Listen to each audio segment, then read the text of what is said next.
Number 9, if tangent angle A equals 12 over 5 and is located in quadrant 1, and secant angle B is negative 25 over 7 and is located in quadrant 3, find cosine of A minus B.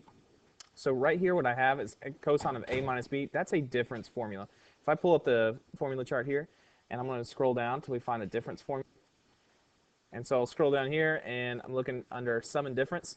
I want to go to the cosine, and I'm looking at the difference formula right here. It says that cosine of A minus B is the same thing as cosine A times cosine B plus sine A times sine B. So that's the formula I'm going to be using, so I'll copy that over here.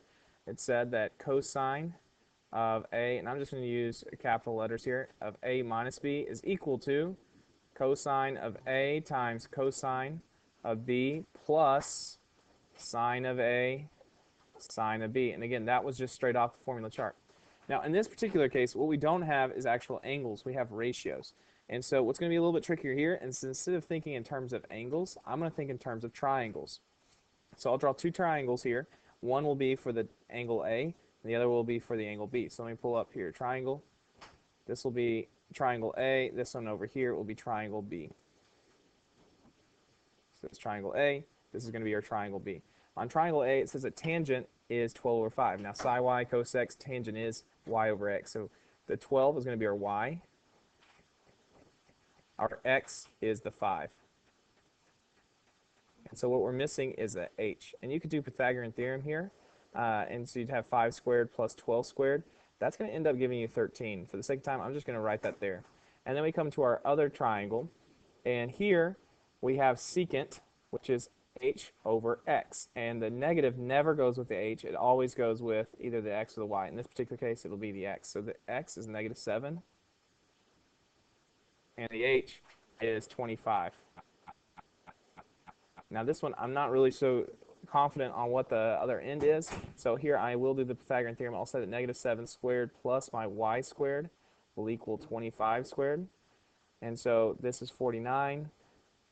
49 plus y squared equals, this is 625. We'll subtract and find out what y actually equals when we take the square root of, let's go over here, menu, calculator. So I'll say 625 minus 49 is 576. And I'll take the square root of 576, and I get 24. So y was the square root of 576 here.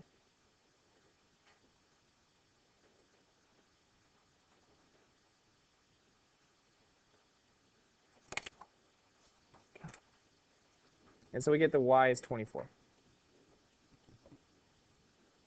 And so I'll put 24 there. Now it says assume this is in quadrant 3. Now what does that tell you? If it's in quadrant 3, here's what I should have drawn the triangle a little differently. If it's in quadrant 3, what that actually means is that the x and the y will be negative. So if I really want to do this properly, I would need to turn this shape so that it would be a quadrant 3 type like this.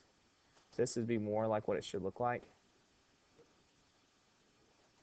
This way.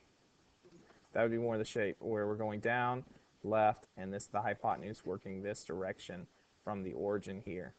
So there's our shape there. This was quadrant 1, so I have this drawn just fine. So now that we got our values, let's solve this. It says we need to take, I'll slide this down here. What we're going to do is cosine of A. So I'm looking at this triangle. Cosine of A would be x over h, which is 5 over 13. So this is 5 over 13 here, times cosine of B, which would be negative 7 over 25. And you add that to sine of A. So sine is y over h, so it'd be 12 over 13, times sine of B, which would be negative 24 over 25. Notice here we will have a common denominator, so when I rewrite this, I'm going to write it as one fraction. And let's find out what that denominator is. It's 13 times 25, which is 325. That's our denominator.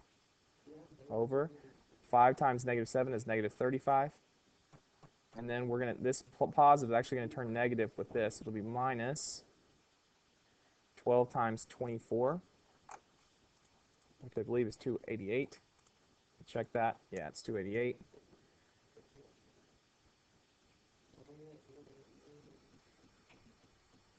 And finally, we'll simplify. And so we'll subtract these last things and be done. So let's come over here, negative 35 minus 288. And that'll give us a negative 323 over 325. And this is our answer right there.